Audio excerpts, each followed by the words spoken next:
బయలుదేరుతున్నాయో అవన్నీ మరలా తిరిగి తిరిగి వెళ్ళిపోతా ఉన్నాయి. మరి మన సంగతి ఏంటి? ఎక్కడికైనా ప్రయాణం వెళ్ళినటువంటి మనము మరలా తిరిగి రావటానికి చాలా జాగ్రత్తగా గుర్తుపెట్టుకుంటాం. ఎక్కడి నుంచి వెళ్తున్నాం, మరలా ఎలా తిరిగి రావాలి, ఎందులో వెళ్ళాం, మరలా ఎలా రావాలి అనేది. అలాగే ఈ భూమి మీదకి మన అందరం వచ్చాము. ఎలా వచ్చాము, ఎక్కడి నుంచి వచ్చాము, వెళ్ళేటప్పుడు ఏం తీసుకొని వచ్చాము, మరలా వెళ్ళేటప్పుడు ఏం తీసుకుని వెళ్ళాలి అనేది మనకి గుర్తుండాలి. ప్రేమైనటువంటి వాళ్ళ ఒకసారి చూడగలిగితే అన్నమాట హెబ్రీయులకు రాసినటువంటి పత్రిక 11వ అధ్యాయము 15వ వచనం. వారు ఏ దేశము నుండి వచ్చిరో ఆ దేశమును జ్ఞాపకమందుంచుకున్న ఎడల మరలా వెళ్ళుటకు వారికి వీలు కలిగి ఉండును. ఏం గుర్తుపెట్టుకోవాలట? వారు ఏ దేశము నుండి వచ్చిరో ఆ విషయాన్ని జ్ఞాపకం ఉంచుకున్న ఎడల మరలా తిరిగి వెళ్ళటానికి జ్ఞాపకం ఉంటుందట. ఎంతమందికి గుర్తుంది చెప్పండి? ఏ దేశం నుంచి వచ్చారో మనం? మేము ఏ ఊరు నుంచి వచ్చామో మాకు తెలుసు, కానీ మేము ఏ దేశం నుంచి వచ్చామో మాకు తెలుసు అంటారా? అదేంటండి ఆ మాట అంటారు? మన భారతదేశం కదా, భారతదేశంలోనే కదా ఉన్నాము అంటే ఇక్కడ చెప్పింది మన దేశం గురించి కాదు. ఈ భూమి మీదకి ఒక ఎగ్జాంపుల్ టైప్లో చెప్పాడు. అది నువ్వు ఒక చోట నుంచి వచ్చావు, వచ్చినటువంటి నువ్వు ఇక్కడికి వచ్చిన తర్వాత మరలా నేను ఎక్కడికి వెళ్ళాలనే విషయాన్ని నువ్వు మర్చిపోతే ఎక్కడికి వెళ్తావు? ఇప్పుడు మీరు ఎక్కడెక్కడి నుంచో వచ్చారు, వచ్చినటువంటి మీరు ఎక్కడి నుంచి వచ్చారో కాసేపు మర్చిపోయారు అనుకోండి. లేదంటే ఎవరో ఇక్కడికి వచ్చిన తర్వాత సుత్తి పెట్టి గట్టి కొట్టారు బుర్ర మీద, లోపల బ్రెయిన్ అంతా చిన్న మెదడు అంతా చితికింది, మొత్తం బ్రెయిన్ డెడ్. ఇప్పుడు హాస్పిటల్కి తీసుకెళ్ళిన తర్వాత ఫైనల్గా ఏం తెలిసింది అంటే గతం అంతా మర్చిపోయాం. ఇప్పుడు ఏంటి సంగతి? ఇంకా మనం ఎవరో తెలీదు, ఎవరో పుట్టామో తెలీదు, ఎక్కడి నుంచి వచ్చామో తెలీదు, మన బంధువులు ఎవరో తెలీదు, మన తల్లి ఎవరో తెలీదు, తండ్రి ఎవరో తెలీదు, పిల్లలు ఎవరో తెలీదు. ఏమైపోయింది? బ్రెయిన్ డెడ్ అయిపోయింది. అలాగే ఈ భూమి మీదకి మనం ఒక చోట నుంచి వచ్చాము, వచ్చినటువంటి మనకు మరలా వచ్చిన ప్లేస్ గుర్తుందా? ఎవరికైనా గుర్తుందా? ఎవరికి గుర్తులేదు. ఒకవేళ మనకు గుర్తుంటే సూర్యుడు ఏ విధంగా అయితే మరలా తిరిగి నేను ఆ ప్లేస్కి వెళ్ళిపోవాలనుకుంటున్నాడు, నదులు ఏ విధంగా అయితే మరలా తిరిగి నేను అక్కడికి వెళ్ళిపోవాలనుకుంటున్నాయో, అదే విధంగా నువ్వు నేను కూడా అక్కడికి వెళ్ళిపోవటానికి త్వరపడతాం.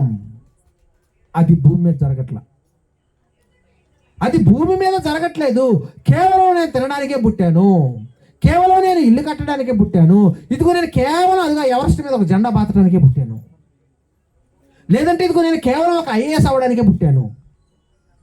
ఇంత పెద్ద సృష్టి, ఇంత పెద్ద నేచరు జానెడు పొట్టకు అన్నం పెట్టడానికి ఇంత పెద్ద సృష్టి పనిచేస్తుందో ఆలోచించాల. మరి అంత దూరం నుంచి ఇక్కడికి వచ్చిన నేను ఇక్కడ మీకు వాకింగ్ చెప్పకుండా నేను వచ్చి ప్లేట్లు వేసుకుని మీ ముందు కూర్చొని అన్నం తింటా ఉంటే మీరు ఎలా ఫీల్ అవుతారు? ఏంటి బ్రదర్ ఎక్కడి నుంచో వచ్చాడు, అక్కడ అదేసారు ఇదేసారు మొత్తం సెటప్ చేశారు, వచ్చి వేసుకొని తింటున్నాడు ఏంటి అనే క్వశ్చన్ మీకు వస్తుందా రాదా? ఇదే ఇంత సిల్లిగా ఉంటే దేవుడు ఇంత పెద్ద సృష్టిని నడుపుతున్నాడు అని అంటే కేవలం మనం తినటానికే ఇంత పెద్ద సృష్టిని చేస్తుంటాడా? కొంచెం బ్రెయిన్తో ఆలోచించండి. బైబిల్లో ఉందని కాదు, జనరల్గా మన బ్రెయిన్తో మనం ఆలోచించినా మనకు అర్థమైపోద్ది. ఉదయాన్నే క్యారేజ్ పట్టుకొని పనికి వెళ్ళే మనం అక్కడికి వెళ్ళి క్యారేజ్ ఓపెన్ చేసి తింటా కూర్చుంటామా? ఇల్లుని పని చేసుకొని వస్తాం, అవునా కదా? మనం చేసే ప్రతి పనిలో కారణం ఉన్నప్పుడు మరి దేవుడు ఒక మనిషిని భూమి మీదకి తీసుకొని వచ్చాడు అని అంటే కేవలం తినటానికి వచ్చామా, కేవలం ఇల్లు కట్టడానికి వచ్చామా, లేదంటే కేవలం ఏదో పేరు సంపాదించడానికి వచ్చామా? అందుకు మనం రాలేదు ప్రేమైనటువంటి వాళ్ళ. ఏదో ఉంది, అది తెలియక ఈ పాటలన్నీ మనం పడతా ఉన్నాం, ఈ బాధలన్నీ మనం పడతా ఉన్నాం. అసలు తినడమే లేకపోతే రెస్ట్ తీసుకోవడం ఎక్కడ ఉంది? అసలు రెస్ట్ తీసుకోవడమే లేకపోతే ఇల్లు కట్టడం ఎక్కడ ఉంది? తింటాం, తినిన తర్వాత రెస్ట్. మరి రెస్ట్ తీసుకోవాలంటే ఒక మంచి వాతావరణం కావాలి, ఒక డబుల్ కట్ట మంచం కావాలి. అది కూడా మరలా ఎక్కడో ఒక ఇంట్లో ఉండాలి. ఆ ఇల్లు కూడా బాగుండాలి, మరలా నీట్గా. మరలా ఆ ఇంట్లో మరలా ఏసీ ఉండాలి, మరలా ఆ ఇంట్లో ఫ్రిడ్జ్ ఉండాలి. ఇదంతా కనెక్షన్ చూడండి ఎలా ఉందో. అంటే కేవలం తినటానికే మన జీవితం ఉందా? కేవలం ఇల్లు కట్టుకోవడానికే మన జీవితమా? అందుకోసం భూమి మీదకి వచ్చామా? కాదు. ఎక్కడ మిస్టేక్ జరిగింది, ఎక్కడ పొరపాటు జరిగింది, ఇది మూలం మనకు తెలియాలి. తెలియటం కాదు, ఇక్కడ వినేసి వెళ్ళిపోతాం. వెళ్ళిపోయిన తర్వాత మళ్ళీ పాస్టర్ గారు ప్రార్థన చేయండి, ఇంట్లో సమస్యలు ఉన్నాయి అంటాం. మరలా మొదటికి వస్తాం, మరలా ఈ శరీరం దగ్గరకు వచ్చి ఆగిపోతాం, మరలా కనెక్ట్ అయిపోతాం దీనికి. ఇక్కడ వింటాం, బయటకు వెళ్ళిన తర్వాత మరలా మర్చిపోతాం. కానీ మర్చిపోవలసినటువంటి విషయం కాదు ఇది. ఈరోజు ప్రపంచంలో ఉండే ప్రతి మనిషి కేవలం తినటానికే బ్రతుకున్నాను అన్నట్టుగానే బ్రతుకుతున్నాడు. శరీరాశ, నేత్రాశ, జీవపడమ్మం, వీటి మూటి కోసం ఇంత పెద్ద సృష్టి ఉందా? వీటి మూటి కోసమే దేవుడు మనల్ని ఈ భూమి మీదకి పంపించాడా? ఆలోచన చేయాలి ప్రేమైనటువంటి వాళ్ళ. ఎక్కడో ఏదో మిస్టేక్ జరిగింది, అది ఎక్కడ జరిగింది, ఎందుకు జరిగింది అనేది తెలుసుకొని దాన్ని మన జీవితంలో ప్రతిసారి మనం గుర్తుపెట్టుకుంటే కనుక త్వరపడతాం, వెళ్ళిపోవడానికి త్వరపడతాం. సూర్యుడు ఏ విధంగా అయితే త్వరపడుతున్నాడో, నదులు ఏ విధంగా అయితే త్వరపడుతున్నాయో, అదే విధంగా మనం కూడా సిద్ధపాటు కలిగి ఉంటాం. కానీ ఏ ఒక్కరికైనా జీవితంలో సిద్ధపాటు ఉందా? ఇదిగో నేను వెళ్ళిపోవాల్సినటువంటి సమయం ఏ రోజు వస్తుందో తెలీదు, కానీ నేను ఎలా అయితే వచ్చానో మరలా అలా తిరిగి వెళ్ళటానికి నేను ఎంతవరకు సిద్ధపడుతున్నానని ఏ ఒక్కరైనా వాళ్ళుగా చెక్ చేసుకుంటున్నారా అంటే ఎవరు చెక్ చేసుకోవట్లేదు. ఈ శరీరంలో పుట్టేటటువంటి కోరికలు తీర్చుకోవటానికి మనం దేవుణ్ణి ఆశ్రయిస్తున్నామే తప్ప అసలు ఈ శరీరానికి ఈ అవసరత ఎందుకు ఏర్పడింది అనేది ఆలోచన చేయట్లే మనం. ఒకసారి చూద్దాం. అంటే మనకి జ్ఞాపకం ఉండాలి, ఎక్కడి నుంచి వచ్చాం మనం అనేది మనకి జ్ఞాపకం ఉండాలి. అది మనకి జ్ఞాపకం ఉంటేనే, మనకి ఏదైనా మనకి జ్ఞాపకం ఉంటేనే మరలా అక్కడికి వెళ్ళటానికి మనం సిద్ధపడగలుగుంటాం. ఒకసారి ప్రసంగి గ్రంథం 5వ అధ్యాయము 15వ వచనం. ప్రసంగి గ్రంథము 5వ అధ్యాయము 15వ వచనం ఒకసారి చూద్దాం.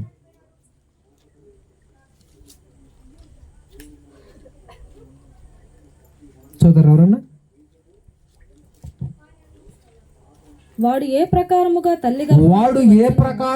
తల్లి గర్భము నుండి వచ్చెనో ఆ ప్రకారముగానే తాను వచ్చినట్లే దిగంబరిగానే మరలా పోవును.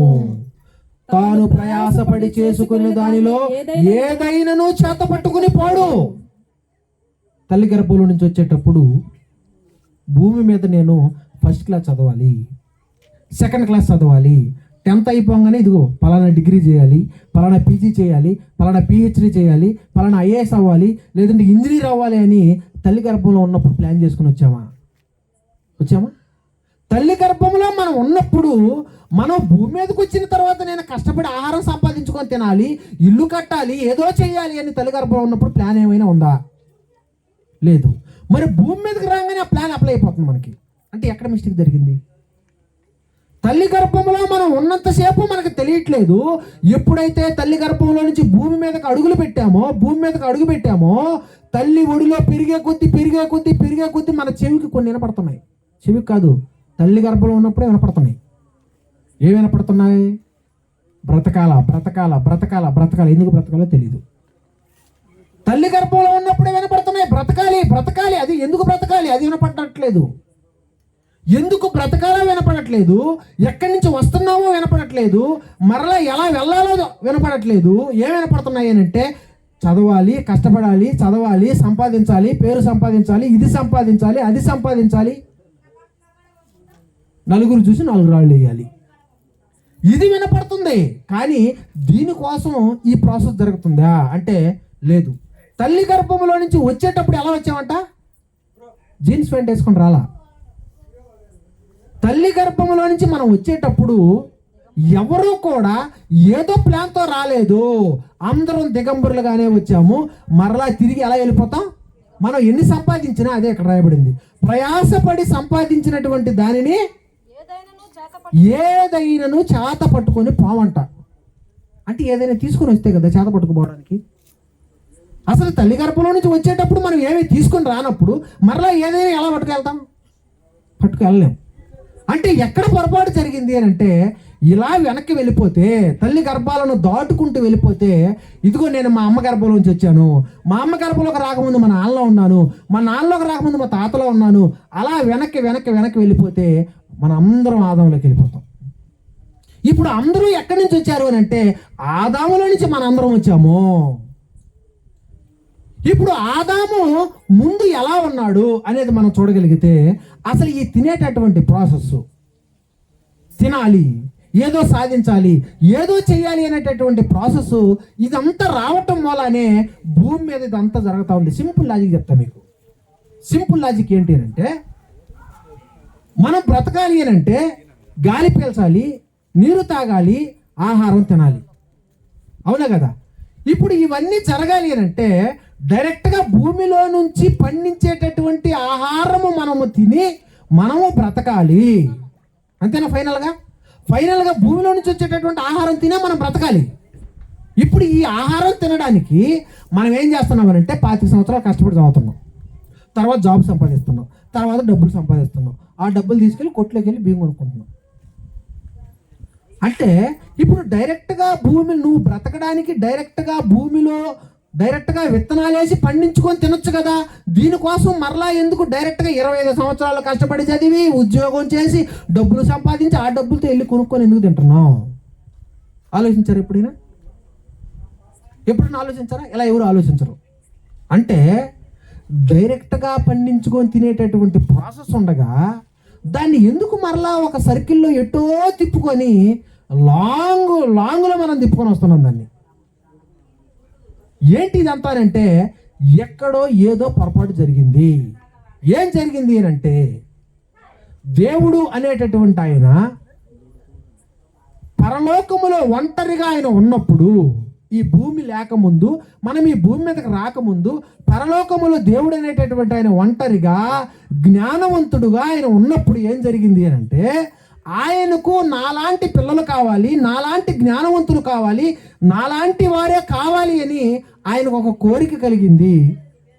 ఆ కోరికలో భాగంగానే ఆదాము అనేటటువంటి ఒక ఆయన్ని ఒక ఆత్మగా రూపుదిద్దాడు ఆయన.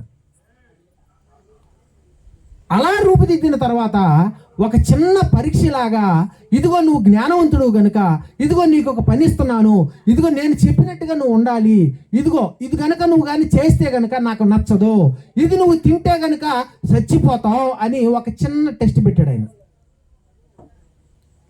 ఒకసారి చూద్దాం. మీ అందరూ తెలిసిన విషయాలు ఇవి, కానీ మ్యాటర్ అంతా ఇక్కడే ఉంది.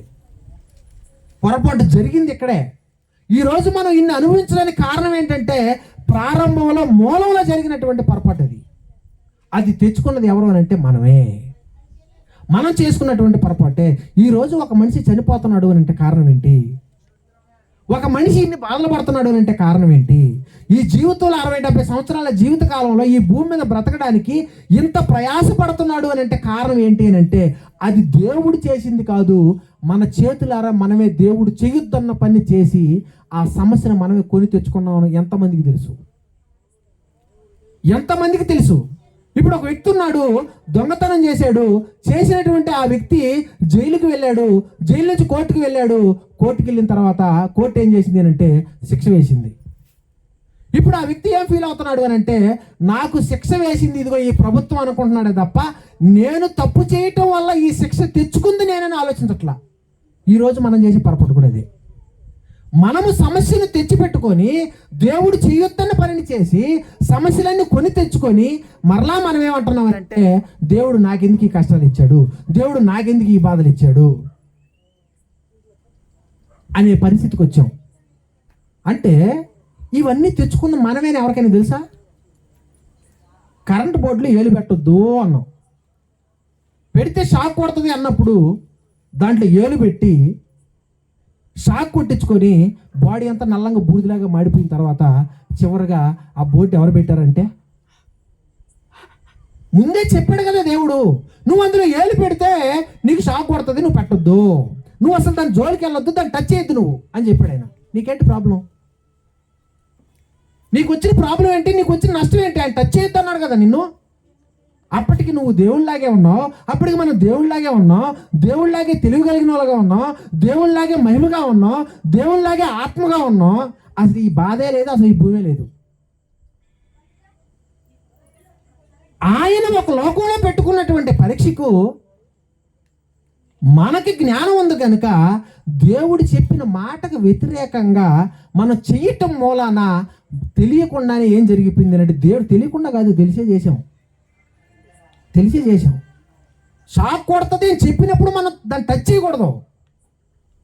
టచ్ చేస్తే ఏమవుతుంది అని అంటే ఆల్రెడీ చెప్తున్నాడు కదా ఏమవుతుందో. చెబుతున్నా కూడా దాన్ని టచ్ చేసి ప్రమాదం కొని తెచ్చుకొని మరలా తెచ్చుకున్న తర్వాత మరలా దేవుడే నాకు ఇది పెట్టకపోతే నేను ఏలు పెట్టనుగా అంటే, ఆయన జ్ఞానవంతుడు కనుక ఆయన క్రియేషన్లో ఎన్నైనా చేసుకుంటాడు. ఆయన చేసిన క్రియేషన్లో మనం ఒకరమే. నీకు ప్రాబ్లం ఏంటి? నీకు వచ్చిన నష్టం ఏంటి? ఆయన చెప్పింది చెప్పినట్టుగా వినటానికి మనకు వచ్చిన ప్రాబ్లం ఏంటి? నష్టమేం లేదు కదా. ఒకసారి చూద్దాం ఆదికాండము 3వ అధ్యాయము. ఈరోజు తినకపోతే మనం బ్రతకం. ఒకనాడు అక్కడ దేవుడు చెప్పినటువంటి మాట ఒకసారి మనం చూడగలిగితే, ఆదికాండము ఎక్కడమ్మా? మీ అందరూ తెలిసినటువంటి విషయం ఇది. అది నిజమే కదా, తింటాడు కదా, తింటే చేస్తామని చెప్తాడు దేవుడు. 2వ అధ్యాయము 17 వచ్చిన ఒకసారి చదువుదాం. అయితే మంచి చెడ్డల తెలివినిచ్చు వృక్ష ఫలములను తినకూడదు. నీవు వాటిని తినుదినమున నిశ్చయముగా సత్యమని నరుకు ఆజ్ఞాపించును. అప్పటికే అక్కడ జీవవృక్ష ఫలాలు ఆల్రెడీ ఉన్నాయి, అన్ని తినమన్నాడు కదా దేవుడు. ఇక్కడ ప్రజెంట్ పండు తినక ముందు, ఇప్పుడు మనం ఉన్న సృష్టి కాదు అది. ఇప్పుడు మనం ఉన్నామే భూమి, ఆ భూమి కాదు అది అక్కడ ఉన్నది. అది మహిమతో ఉన్నటువంటిది. అక్కడ ఉన్న భూమి కానీ అక్కడ ఉన్నటువంటి టోటల్గా ఏదో తోట అదంతా ఎలా ఉందంటే, ఒక పరలోకంలో దేవుడు ఏ విధంగా అయితే మహిమతో ఉంటాడో అలాగే మహిమతో ఉంది మొత్తం. పరలోకం అనేది దేవుడు చేసిన ఒక క్రియేషన్ అనుకుంటే, ఏదైనా తోట అదొక క్రియేషన్. ఆయన చేసినటువంటిది ఒక అద్భుతం. ఆ అద్భుతంలో మహిమగా పెట్టుకున్నాడు. అన్ని మహిమగానే ఉన్నాయి, అక్కడ ఉన్నవన్నీ మహిమగానే ఉన్నాయి, అంతా బాగుంది. ఆ మహిమగా ఉన్నటువంటి ఆదాముకు ఒక ఆకారాన్ని నిర్మించాడు. ఆ ఆకారం కూడా ఎలా ఉంది అని అంటే, అది కూడా మహిమతోనే ఉంది. ఆ ఆకారం కూడా మట్టితో తీసాడని చదువుకుంటాం. ఆ మట్టి ఏ మట్టి అని అంటే, ఇప్పుడున్న మట్టి కాదు అది. అది శపించబడక ముందు ఉన్నటువంటి మట్టి, శపించబడక ముందు ఉన్నటువంటి నేల. అంటే శపించబడక ముందు, శపించబడిన తర్వాత తేడా ఉంది కదా. బాగున్నప్పుడు, బాగోలేనప్పుడు. అంటే అక్కడ దేవుడు చేసినటువంటి ఆ ఏదైనా తోట కానీ, అక్కడ దేవుడు చేసినటువంటి ఆ మట్టి కానీ, దేవుడు ఆదాముకి ఇచ్చినటువంటి ఆ ఆకారం కానీ, ఇదంతా కూడా ఎలా ఉందంటే యాస్టీస్ దేవుడు మహిమతోనే ఉంది. ఆ మహిమతో ఉన్నప్పుడు దేవుడు జ్ఞానాన్ని ఇచ్చాడు. అప్పుడు ఆ జ్ఞానంతోనే కదా జంతువులన్నిటికీ పేర్లు పెట్టాడు. ఎన్ని జంతువులు ఉన్నాయి ఈరోజు సృష్టిలో, అన్ని జంతువులకు ఆదాము పేరు పెట్టాడు అని అంటే జ్ఞానం కావాలి కదా దానికి. మనం పెట్టగలమా పేర్లు? పిల్లలకు పేర్లు పెట్టమంటేనే 100 పేర్లు అడుగుతాం మనం, ఏం పేరు పెడితే బాగుంటుంది అని.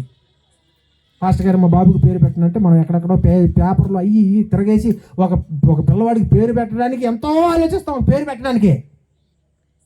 కానీ పండు తినక ముందు ఆదాముకి ఎంత జ్ఞానం ఉంది అని అంటే, పెట్టిన పేరు పెట్టకుండా పెట్టగలడం. ఇప్పుడు మనల్ని కానీ పేరు పెట్టమన్నాం అనుకో, పెట్టిన పేర్లు 100 పేర్లు ఉంటాయి. రమేష్ అని పెట్టామనుకో, మనకు తెలియకుండా 100 మందికి రమేష్ అని పెట్టేసి ఉంటాం మనం. అది మన జ్ఞానం. కానీ ఆ రోజు అన్ని జంతువులకి పెట్టిన పేరు పెట్టకుండా డివిజన్లో పెట్టగలిగాడు అంటే, ఆయన మహిమతో ఉన్నాడు కనుక, దేవుడికున్న జ్ఞానం ఆయనకి ఉంది కనుక, దేవుడు ఆ జ్ఞానాన్ని ఇచ్చాడు కనుక చేయగలిగాడు. ఒక టెస్ట్ పెట్టాడు, నీ జ్ఞానాన్ని నిరూపించుకో. నీకున్న జ్ఞానంతోనే ఆలోచించి, ఇది తింటే ఎంత ప్రమాదం ఆలోచించి దాన్ని టచ్ చేయకూడదు అని దేవుడు పెట్టిన ఒక టెస్ట్లో, మరి మొత్తానికి అక్కడ దెయ్యం ప్రేరేపించడం, మొత్తానికి అక్కడ జరిగిన పరిస్థితిని బట్టి దేవుడు టచ్ చేయొద్దు అన్నటువంటి దాన్ని టచ్ చేశాడు. దేవుడు ముందే చెప్పాడు తింటే చస్తావని. అంటే అందులో ఏముంది అని అంటే, రక్త మాంసములు కలిగినటువంటి దేహం ఉంది ఆ పండులో. అవన్నీ పెట్టున్నాడు ఆయన. ఈ తీగలన్నీ అంటే లోపలి సిస్టమ్ అంతా ఎలా పనిచేస్తుందో ఆయన క్రియేషన్లో ఆ పండు తింటే ఇదంతా చేస్తుంది. ఇప్పుడు మనకున్నది చూసారు దేహం, ఇప్పుడు చూసారా? ఆ రోజు ఆ పండు తింటే చస్తాం, ఈరోజు తినకపోతే చస్తాం. ఆ రోజు ఆ పండు తింటే చస్తాం, కానీ ఈ రోజు తినకపోతే చస్తున్నాం. దేవుడు ముందే చెప్పాడు ఆ పండుని టచ్ చేయొద్దు. అప్పటి వరకు జీవవృక్ష ఫలాలు ఉన్నాయి, తింటున్నాం, బాగున్నాం, మహిమతో ఉన్నాం, అదంతా మహిమకరంగానే ఉంది. కానీ ఈ పండే కావాలన్నట్టు, నాకు ఆ పండే కావాలని దాన్ని టచ్ చేసాం. మరి ఆ పండే పెట్టకపోతే ఈ బాధ అంతా ఉండదుగా. అంటే పండు పెడితే నీకు వచ్చే నష్టం ఏంటి? ఆయన జ్ఞానవంతుడు కనుక, ఆయన ఆత్మ కనుక ఆయన పెట్టుకున్నాడు, ఆయన క్రియేట్ చేశాడు, మనల్ని ఆయన చేశాడు కనుక ఆయన మాట వినటం మన ధర్మం. ఒక ల్యాప్టాప్, ఒక మొబైల్ని ఒక వ్యక్తి చేసినప్పుడు ఈ మొబైల్ దీన్ని తయారు చేసిన వ్యక్తి మాట వినకపోతే, మేకర్ మాట వినకపోతే మరి దీన్ని ఉంచుతాడా? ఆయన క్రియేట్ చేశాడు కాబట్టి అది ఆయన ఇష్టం. ఆయన చెప్పింది చేయాలి. నీకు వచ్చిన ప్రాబ్లం ఏంటి? అక్కడ మిస్టేక్ చేసామో, ఎప్పుడైతే ఆ పండు తిన్నామో, దాన్ని టచ్ చేసామో, మహిమగా ఉన్నటువంటి దేహం కాస్త రక్త మాంసములు కలిగినటువంటి దేహంగా మారిపోయింది. అంటే ఒక నొప్పిని మనమే క్రియేట్ చేసుకున్నాం. ఇప్పుడు నొప్పి అంటే ఏం చేయాలన్నా నొప్పే. మనకి కష్టపడాలంటే నొప్పి, ప్రతి దానికి చెమట కడతాలి. ఇప్పుడు ప్రతి దానికి చచ్చిపోవాలి మనం. ఇప్పుడు ఏది సంపాదించాలన్నా, ఏది చెయ్యాలన్నా మనకి ప్రతిదీ నొప్పే. అంటే ప్రతిరోజు చస్తూనే ఉంటాం మనం, అవునే కదా? అంటే మన బాడీలో నుంచి రక్తం ప్రతిరోజు మనం చేసే పనులు పోతానే ఉంటుంది. రక్తం అనగానే అంటే ప్రాణం. అంటే ఆ ప్రాణం పోతానే ఉందంటే ఏంటి? చస్తానే ఉన్నాం. ఎవరు తెచ్చుకున్నది ఇది అని అంటే మనం తెచ్చుకున్నదే. ఇది చచ్చిపోయేదాకా ఎంతమంది గుర్తుపెట్టుకుంటారు చెప్పండి? ఇది చచ్చిపోయేదాకా కానీ ప్రతి క్షణం ఇది కానీ గుర్తుంటే మీకు 66 పుస్తకాలు అర్థమైపోయినట్టే. దీన్ని మార్చడానికి 66 పుస్తకాలు వచ్చాయి. ఈ మనం పోగొట్టుకున్నటువంటి ఆ మహిమా దేహాన్ని మరలా మనకు తిరిగి ఇవ్వటం కోసమే యేసుక్రీస్తు భూమి మీదకి రావాల్సి వచ్చింది. లేకపోతే యేసుక్రీస్తు భూమి మీద రావాల్సిన అవసరమే లే. వచ్చాడు. ఆ మహిమా దేహాన్ని, ఆ మహిమా దేహం ఎలా ఉంటుంది అంటే మనం చూపించాడు. మహిమా దేహం ఎలా ఉందో మనకు తెలుసా? మర్చిపోయాం మనం. ఇందాక స్టార్టింగ్లో చెప్పుకున్నాం. గట్టిగా బ్రెయిన్కి ఏదో తగిలితే మొత్తం గతం అంతా మర్చిపోయినట్టుగా ఆ పండు తినడంతో మనకి ఈ శరీరం ఆటోమేటిక్గా ఆ పండు తినడంతో రక్త మాంసాలు కలిగిన దేహం వచ్చేసింది. టోటల్గా మహిమంతా పోయింది మొత్తం. అంటే ఒక మాటలో చెప్పాలంటే బ్రెయిన్ చెడిపోయింది, బుర్ర చెడిపోయింది. మనకి బుర్ర చెడిపోయి ఏమన్నాం అంటే భూమి మీదకి ఎందుకు వచ్చామంటే బుర్ర చెడిపోయి నేను ఎందుకు తినడానికి వచ్చా అంటున్నాను. బుర్ర చెడిపోయి ఎందుకు వచ్చామంటే ఇల్లు కట్టుకోవడానికి వచ్చాను అంటున్నాను. మొత్తానికి బుర్ర చెడిపోయింది మనకి. ఆ పండు తినడంతో ఆ బుర్ర మొత్తం పాడైపోయింది మనకి. బుర్ర పాడు అంతే. ఇప్పుడు మరలా దేవుడు ఏం చేశాడంటే ఒక చిన్న శాపాన్ని ఇచ్చి, చెయ్యొద్దన్న పని నువ్వు చేసావు కనుక నీ బొమ్మ నీకే చూపిస్తా. ఇప్పుడు చెయ్యొద్దన్నది చేస్తే ఎంత నష్టం అనేది నీకు తెలియాలి. ఒకవేళ మనం కనుక అసలు నువ్వు అది పెట్టుకుని ఉంటే మేము తింటామో లేదో నీకు ముందే తెలుసు కదా ప్రభువా.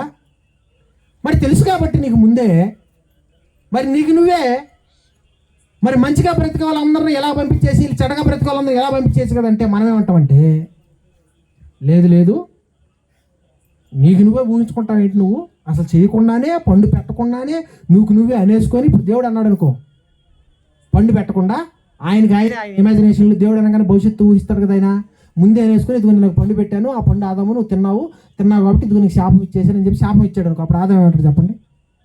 పండు తింటేనే తప్పు తీసుకెళ్ళి ఎవరి మీద నెట్టాడు కదా? అక్కడ పెడితేనే తీసుకెళ్ళి ఎవరి మీద నెట్టాం? మనం దేవుడి మీద నెట్టాం. అలాంటి మనము ఇంకా అది పెట్టకపోతే మనం కుదురుకుంటాం చెప్పండి?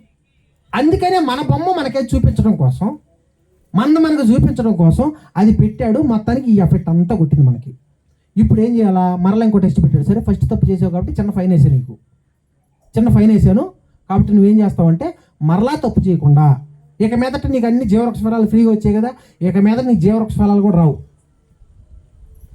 ఇప్పుడు అక్కడ కానీ ఉంచితే ఆదాముకి ఎలాగో జీవవృక్ష ఫలాలు తెలుసు కనుక, ఎలాగో దేవుడిలాగా మహిమగా ఉన్నాడు కనుక ఇప్పుడు వెళ్ళిపోయి ఆ మహిమ ఆ వృక్షాలు తినేసి జీవవృక్ష ఫలాలు తినేసి ఈ దేహం తెచ్చుకోవడం లేదా? ఒకసారి ఆ సందర్భం చదవండి.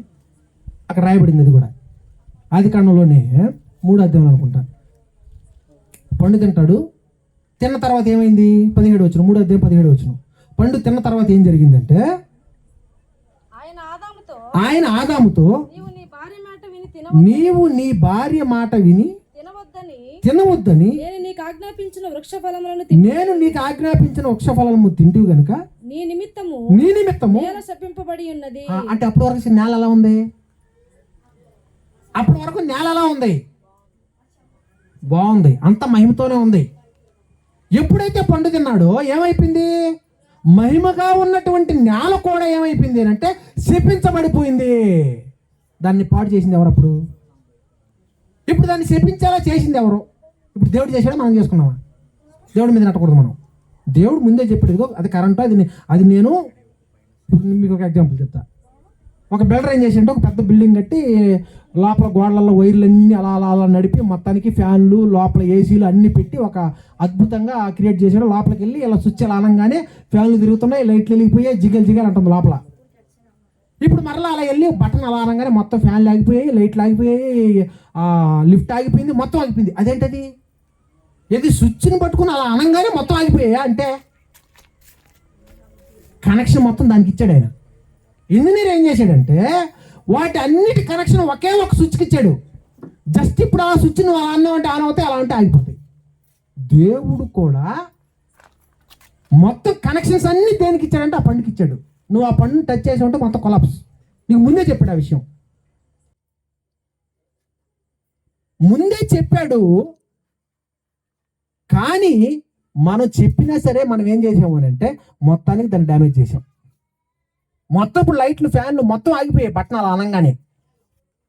మరి వైర్లన్నీ ఎక్కడున్నాయంటే వెళ్ళి ఎలక్ట్రిషియన్ అడుగు తెలుస్తుంది ఎక్కడెక్కడ వైర్లు పెట్టాడు, ఏ గోళ్ళ ఏ వైర్ ఉంది, ఏ కనెక్షన్ ఎట్టుందో అడిగితే మేకర్ చెప్తాడు. అలాగే ఈ కనెక్షన్ అన్ని ఎలా పెట్టావు ప్రభు బాడీలో దేవుడిని అడిగితే మనం ఆయన చెప్తాడు, ఎదుగు ఇలా ఇలా కనెక్ట్ చేశానని. మొత్తం కనెక్ట్ చేసి దీనికే పెట్టాడు పండుకి. ఇప్పుడు నువ్వు దాన్ని టచ్ చేసిన వెంటనే ఏమైపోయింది పరిస్థితి అంటే మొత్తానికి డ్యామేజ్ అయ్యి రక్త మాంసంలో కలిగినటువంటి దేహం తెచ్చేసుకున్నాము. తెచ్చుకున్న వెంటనే ఏం జరిగింది అంటే ఇప్పుడు దేవుడు ఏమంటున్నాడు, నీ నిమిత్తము నేల శపించబడి ఉన్నది, ప్రయాసముతోనే అప్పటి వరకు ప్రయాసం లేదంటే లేదు. మహిమ దేహంగా ఎక్కడ ఉంది ప్రయాస ఎప్పుడు వచ్చింది అని అంటే పండు తిన్న తర్వాత వచ్చింది. ఇప్పుడు నువ్వేం చేసావంటే ఆ స్విచ్ మొత్తం బోర్డు పీకి పక్కన పడేసావు అనమాట, మీటర్ మొత్తం.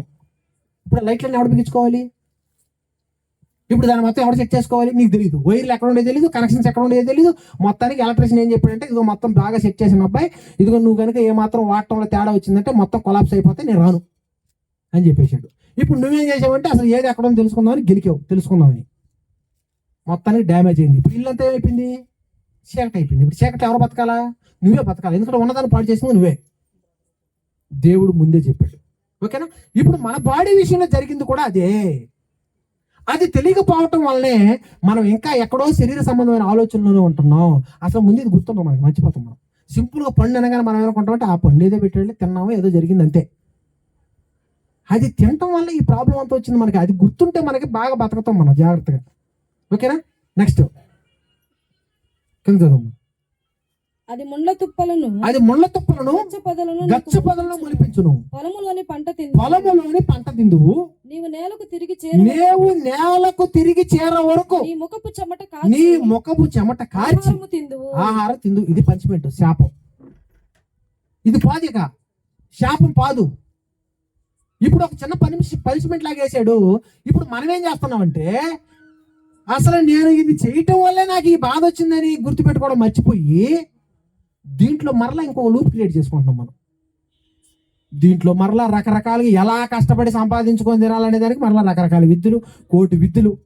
అసలు ఇది వచ్చిందే మనం తప్పు చేయటం వల్ల అయితే మరలా దీంట్లో మనం ఏం చేస్తున్నామంటే అసలు పండించుకొని తినటమే మనం చేసిన తప్పు, మనం చేసుకున్న తప్పు వల్ల వచ్చింది. మరలా దాంట్లో కూడా మనం ఏం చేస్తున్నామంటే రకరకాలుగా కోటి విత్తులు కూటుకోరకని చెప్పేసి మరలా ఇంకో లూప్ క్రియేట్ చేసుకుంటాం దాంట్లో. అంటే ఎన్ని మిస్టేక్స్ చేస్తున్నాం తెలుసా మనం, అన్ని పొరపాట్లు చేస్తున్నాం. ఇప్పుడు చివరిగా చదివి నేను ముగించేస్తాను. జీవవృక్ష ఫలాలు ఇక్కడ ఉంటుంది చూడమ్మా. చివరికి వెళ్ళేసరికి ఏమంటాడు, చివరికి వెళ్ళేసరికి 3వ అధ్యాయము 22వ వచనం. అప్పుడు దేవుడైన యెహోవా ఇదిగో మంచి చెడ్డలను ఎరుగునట్లు ఆదాము మనలో ఒకరి వంటి వాడైను. కాబట్టి అతడు ఒకవేళ తన చెయ్యి చాచి జీవవృక్ష ఫలములను కూడా తీసుకుని తిని నిరంతరము జీవించునేమో. అంటే ఈ పండు తినక ముందు ఏ పళ్ళు తింటున్నారు వాళ్ళు, జీవవృక్ష ఫలాలు తింటున్నారు. ఇప్పుడు జీవవృక్ష ఫలాలకు ఆదాముకు తెలుసు కాబట్టి ఇప్పుడు నెక్స్ట్ ఏం చేస్తాడు, వెంటనే వెళ్ళి టక్కన కోసుకుని తినేసే అవకాశం ఉంది. అందుకని దేవుడు ఏం చేశాడంటే ఆ జీవవృక్ష ఫలాల దగ్గరికి అసలు పోనీయకుండా ఏం చేశాడు, మరలా అక్కడ కూడా ఒక సెక్యూరిటీ ఏర్పాటు చేసాడు. చదువు. దేవుడైన యెహోవా అతని ఏ నేల నుండి తీయబడినో దానిని సేద్యపరచుటకు ఏదైనా తోటలో నుండి అతనిని పంపివేశాడు. మొత్తానికి ఎక్కడ పంపేశాడంట, మహిమగా ఉన్నటువంటి భూమి నుంచి కాస్త శపించబడినటువంటి భూమి మీదకి వచ్చాం. అంటే భూమి మీదకు వచ్చి మనం వచ్చినటువంటి మనందరం ఎవరు అని అంటే మంచోళం కాదు, ఒక్కడు లేడు, నీతిమంతులు లేడు. ఇప్పుడు మనం వచ్చిన భూమి కాదు ఆ భూమి. ఆ భూమి వేరు, పండు తిన్న తర్వాత శపించబడిందిగా మారిపోయింది. మొత్తం ఒకసారిగా లైట్ ఇలా జిక్కన్నట్టుగా మొత్తం మహిమతో ఉన్నటువంటిది కాస్త మహిమ మొత్తం పోయింది. శాపభరితమైనటువంటి భూమి వచ్చేసింది, శాపభరితమైనటువంటి శరీరం వచ్చేసింది. ఇక నానా బాధలు పడి బతకాలి. అలా బ్రతికిన తర్వాత ఇందులోంచి మనకి ఏం అర్థం అవ్వాలి? మనం కష్టాలు పడిన ప్రతిసారి మనకు గుర్తు రావాల్సింది ఏంటంటే ఆడనాడు దేవుడు కాదు. కష్టాలు వచ్చిన ప్రతిసారి మనకు గుర్తొచ్చింది ఏంటంటే ఆడున్నాడయ్యా దేవుడు, దేవుడు అంటే నాకెందుకు ఈ సమస్యలు అంటాం. నీకు గుర్తు రావాల్సింది అది కాదు, అందుకు కాదు నీకు ఇచ్చింది. ఇవన్నీ ఎందుకు వచ్చాయి అని అంటే నేను తప్పు చేయటం వల్ల వచ్చాయి. కాబట్టి నాకు మరలా నేను ఇంతకు ముందు నేను ఎలా అయితే ఉన్నానో, ఇంతకు ముందు నేను ఎలా అయితే మహిమగా ఉన్నానో అది నాకు మరలా తిరిగి అని మనం గుర్తించాల. అప్పుడు గుర్తిస్తే అలా గుర్తించిన వారు ఎవరైతే ఉంటారో వాళ్ళకు మరలా మహిమా దేహం, మొదటలో మనకు ఉన్నటువంటి దేహాన్ని మరలా మనకు తిరిగి ఇవ్వటం కోసం యేసుక్రీస్తు భూమి మీదకి వచ్చాడు. ఆ మహిమా దేహం మనకి ఇవ్వటానికే ఆయన వచ్చాడు. ఇప్పుడు ఆయన్ని మనం ఫాలో అయిపోతే మనకి ఏ దేహం వచ్చేస్తుంది? మహిమ దేహం వచ్చేస్తుంది. అంటే ఇప్పుడు నిరంతరం జీవిస్తాం. నా యందు నిలిచేవాడు చెప్పండి, నిరంతరము జీవించును. అంటే ఇప్పుడు జీవవృక్ష ఫలం ఎవరు? యేసుక్రీస్తు అన్నమాట. అక్కడ తీసేసిన జీవవృక్ష ఫలాల్ని మరలా యేసుక్రీస్తు రూపంలో మనల్ని జీవించేటటువంటి ఆయనగా యేసుక్రీస్తు భూమి మీదకి వచ్చాడు. మన శాపంతో బ్రతుకుతున్నటువంటి మనకి విమోచన కలుగు చేసి మరలా మనకు మహిమా దేహాన్ని ఇవ్వటానికి యేసుక్రీస్తు మరలా ఒక మార్గాన్ని చూపించి వెళ్ళిపోయాడు. ఇప్పుడు మనం ఏం చేస్తున్నాం? యేసుక్రీస్తు దగ్గరికి ఎందుకు రావాలయ్యా అని అంటే, అయ్యా ఇదిగో ఆల్రెడీ ఇంతకు ముందు మాకు మహిమా దేహం ఉండింది, అది మేము పండు తిని మాకు షాక్ కొట్టి పాడు చేసుకున్నాము, మరలా మాకు ఆ దేహాన్ని తిరిగివు అని అడగకుండా ఇదిగో ఈ శరీరానికి మాకు బోవివు, ఈ శరీరం బాగా సుఖం పొందటానికి మాకు ఒక ఇల్లు ఇవ్వు, మాకు ఒక ఉద్యోగం ఇవ్వు, మాకు బాగా ధనాన్ని ఇవ్వు, ఇంకా మేము తింటానే ఉంటాం. అంటే నీకు మహిమ దేహం వద్దా? కనుక మనకున్నటువంటి దేహం, మహిమా దేహం, అది కోల్పోయాము. ఆదాము అక్కడ చేసినటువంటి పొరపాటు వలన. ఇప్పుడు ఆదామే చేశాడా? మనం చేయలేదు అనుకోకండి. మనందరం ఎవరిలోంచి వచ్చాం? ఆదాములోంచి వచ్చాం. అంటే ఇప్పుడు మనందరం ఎక్కడ ఉన్నాం? ఆదాములో ఉన్నాం. అంటే ఇప్పుడు ఆదాము మనం ఒకడు కాదా? ఒకడు కాదా? ఆదాము మనం ఒకటా కాదా? యావత్ భూమి మీద కాపురం ఉన్నటకు ప్రతి జాతి మనిషి ఒకడి నుంచి వచ్చాడు. అంటే మనందరం ఎక్కడ ఉన్నాం అంటే ఆదాములో ఉన్నాం. ఇప్పుడు ఒక ఇంట్లో 100 మంది ఉన్నాం. మనందరం ఒకటే కదా, ఒకే ఇంట్లో ఉన్నాం. ఇప్పుడు బయటకు వచ్చేసి ఎవరు ఒక్కొక్క ఇల్లు కట్టుకొని ఇప్పుడు ఒక్కొక్క ఇంట్లో ఒకరు ఉన్నారు. అలా ఆదాము అనేటటువంటి ఆయనలో మనందరం కలిసి ఉన్నాం. మన యొక్క శరీరాలు ఆయనకి ఇవ్వబడినటువంటి ఆ మట్టి శరీరాలు మన దేహాలు ఉన్నాయి. ఆత్మగా ఉన్నప్పుడు ఆయనలో మనం కూడా కలిసిపోయి ఉన్నాము. ఎప్పుడైతే పండు తిన్నామో అంటే మనందరం ఆ తప్పు చేసింది. ఇప్పుడు దేవుడు నిజంగా ఎంత మంచోడు తెలుసా? అందరూ కలిసి ఉన్నాం కాబట్టి, కలిసి ఉన్నప్పుడు తప్పు చేశాం కాబట్టి అందరికి శిక్ష వేయకూడదని ఆదాముకు శిక్ష వేసి ఆదాము నుంచి మరలా పక్కకి తీస్తే ఇండివిజువల్గా వచ్చిన తర్వాత అయినా మంచిగా బ్రతకతామని చెప్పేసి మనకి పక్కకి తీసి మనకంటూ ఒక వ్యక్తిగతంగా మనకంటూ ఒక జీవితాన్ని ఇచ్చాడు. నిజంగా ఎంత మంచోడు అండి ఆయన, అవునా కదా? ఇప్పుడు అందరూ కలిసి తప్పు చేశాం. ఇప్పుడు అక్కడ ఆదాముకి శిక్ష వేసినప్పటికీ మరలా అందులోంచి సపరేట్ చేసి మనకు అవకాశం ఇస్తున్నాడు మంచిగా బ్రతకడానికి. ఇదిగో నేను పక్కకు తీస్తున్నాను, ఒక ఆత్మగా నిన్ను పక్కకు తీస్తున్నాను, నువ్వు పక్కకు వచ్చిన తర్వాత అయినా నువ్వు వ్యక్తిగతంగా నువ్వు మంచిగా బ్రతుకు, నీకు పరలోకం ఇస్తా. అంటే కలిసి ఉన్నప్పుడు తప్పు చేసాము, ఇప్పుడు విడివిడిగా మనల్ని దేవుడు బయటకు తీసి మనకంటూ ఒక అవకాశం ఇచ్చి మన పరిశుద్ధంగా బ్రతికే అవకాశాలు మనకి ఇస్తున్నాడు. ఇక్కడ కూడా మరలా మనం తప్పు చేస్తున్నాం. ఇక్కడ ఫైనల్గా నాకు అర్థమవుతున్నటువంటి విషయం ఏంటంటే, మనకు ఉన్నటువంటి దేహం మహిమా దేహం, దాన్ని దేవుడు చేయొద్దన్న పని చేసి దాన్ని బాగొట్టుకున్నాము. మరలా దాన్ని తిరిగి తెచ్చుకోవాలి అని అంటే యేసుక్రీస్తుని మనం ఫాలో అవ్వాలి. యేసుక్రీస్తుని ఫాలో అవ్వాల్సింది ఎందుకయ్యానంటే, ఏదో మన బాధలో మన కష్టాలు కాదులే కానీ అవి ఆటోమేటిక్గా మనం అడుగులు వేస్తూ ఉంటాయి, తీసేస్తూ ఉంటాడు ఆయన. కానీ దానికోసం మాత్రమే ప్రభు దగ్గరికి రావటం కరెక్ట్ కాదు. ప్రారంభములో ఆయన కృపచేత మనకు ఉన్న సమస్యలను తీసివేస్తాడు, కానీ ఇంకా పదే పదే దానికోసమే మనం ఉంటే ఇంకా మనకు మహిమ దేహం రాదు. ఇంకా అలాగే జీవితాంతం మన సమస్యలు తీర్చమని అడిగి అడిగి అడిగి అడిగి అడిగి చచ్చిపోతాం. లాస్ట్లో ఒకే ఒక క్వశ్చన్ అడతాడు, నీ బ్రతుకు దినాల్లో నువ్వు ఎందుకు నా కోసం వచ్చావో చెప్పు అని ఒక క్వశ్చన్ అడిగితే మన జీవితంలో మన సమస్యలు తప్ప, నాకు మహిమాదేహం కోసం నేను వచ్చాను, నా పాపాలు పోగొట్టుకోవడానికి నేను వచ్చాను అనే సమాధానాలు మన దగ్గర లేకపోతే మనకు మహిమాదేహం రాదు. ఆ శపించబడినటువంటి దేహమే వస్తుంది, మరలా ఆ దేహంతో నరకంలో మరలా చచ్చిపోవాలి. పండు తింటే చస్తావు, ఎక్కడ? నరకం. మధ్యలో దేవుడు చెప్పినట్టుగా మార్చుకుంటే మధ్యలో మారుతుంది దేహం. కనుక దీన్ని జాగ్రత్తగా గుర్తుపెట్టుకొని చచ్చిపోయేదాకా, ఇప్పుడు వినేసి మీరు బయటికి వెళ్ళి మరలా మర్చిపోతారు, నాకు తెలుసు. అందుకే మరలా నొక్కి నొక్కి చెప్తున్నా, మీరు ఖచ్చితంగా బయటికి వెళ్ళి మర్చిపోతారు. మరలా కొద్ది రోజుల తర్వాత మిమ్మల్ని కానీ ఫోన్ చేసి అడిగితే, ఆ రోజు పాస్ట్ అసలు ఆయన ఎవరు, మాకెవరు, మేము ఎప్పుడు పోయి ఈ టైంకి అయిపోతే పరిస్థితి అంటే బయటికి వెళ్ళగానే శుద్ధి తీసుకొని మట్టంగానే కొడతారు మళ్ళీ ఎవరో, మొత్తం పోద్ది మళ్ళీ. కనుక చచ్చిపోయేదాకా గుర్తుపెట్టుకోవాల్సిన విషయం ఏంటి అంటే, మనకి ఇవ్వబడిన ఈ దేహానికి రకరకాలైన కోరికలు ఉన్నాయి, అవి తీర్చుకోవడానికే ప్రయాసపడతా ఉంటాం. కానీ అవన్నీ పోవాలి అని అంటే మనం యేసుక్రీస్తుని ఫాలో అవ్వాలి, దేవుని సన్నిధిలో మనం గడపాలి, దేవుని మాటలు మనం వినాలి. అప్పుడే మన శరీరంలో ఆ పండు తినటం వలన వచ్చినటువంటి అవన్నీ ఏవైతే శరీర కార్యాలు ఉంటాయో అవన్నీ పోయి జీవవృక్ష ఫలాల్లో ఉన్నటువంటి ఆ ఫలాలు ఈ దేహానికి వస్తాయి. ఎప్పుడు? ఇది మనకి గుర్తుంటే.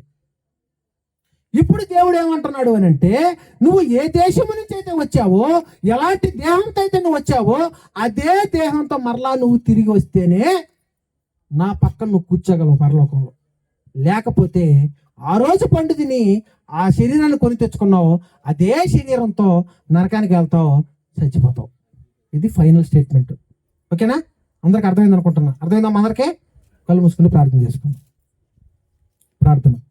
ప్రేమ కలిగినటువంటి తండ్రి, కృప కలిగినటువంటి దేవ, కృతజ్ఞతలు చెల్లిస్తున్నాము తండ్రి. ఒకనాడు తండ్రి మీరు మాకు ఇచ్చినటువంటి దేహం, మీరు ఏ విధంగా అయితే ఆత్మరూపిగా మహిమతో మీరు నిండి ఉన్నారు, పరిశుద్ధులుగా మీరు ఉన్నారు, అదే విధంగా అలాంటి వారిగానే మమ్మల్ని చేశారు, మమ్మల్ని కన్నారు. మరి అలా ఉన్నటువంటి మేము, మీరు మాకిచ్చినటువంటి మేధస్సును నిరూపించుకోవడం కోసం, మేమేంటో మాకు తెలియపరచడం కోసం తండ్రి ఒక చిన్న పరీక్ష పెట్టారు. మీరు చెబుతున్నా వినకుండా తండ్రి చేయొద్దన్న పని చేసి సమస్యలు కొని తెచ్చుకున్నాం. అయినప్పటికీ మమ్మల్ని విడిచిపెట్టక మమ్మల్ని ప్రేమించి ఎలాంటి మహిమతో అయితే మేము ఉన్నామో అలాంటి మహిమను మరలా మాకు ఇవ్వటానికి జీవము కలిగినటువంటి మీ కుమారుణ్ణి మా కొరకు అర్పించి మాకు విమోచన కలిగి చేశారు. కృతజ్ఞతలు చెల్లిస్తున్నాము తండ్రి. మరి పోగొట్టుకున్నటువంటి ఆ మహిమా దేహాన్ని మేమందరం మరలా తిరిగి సంపాదించుకున్నట్టుకు సహాయాన్ని దయచేయమని, మేము బ్రతుకున్నంత వరకు ఈ విషయాలన్నీ మేము జ్ఞాపకం ఉంచుకొని తండ్రి, ఎలాంటి దేహంతో అయితే మేము మీరున్న లోకం నుంచి వచ్చామో మరలా అదే దేహంతో మేము తిరిగి రావటానికి మేము చేయవలసినటువంటి కార్యక్రమాల్లో తండ్రి మేము అడుగులు ముందుకు వేయడానికి సహాయాన్ని దయచేయమని, వీటిని వచ్చిన బిడ్డలందరినీ దీవించి నడిపించమని క్రీస్తు పేరట ప్రార్థన సమర్పిస్తున్నాను తండ్రి. ఆమేన్. అందరికీ వందనాలు.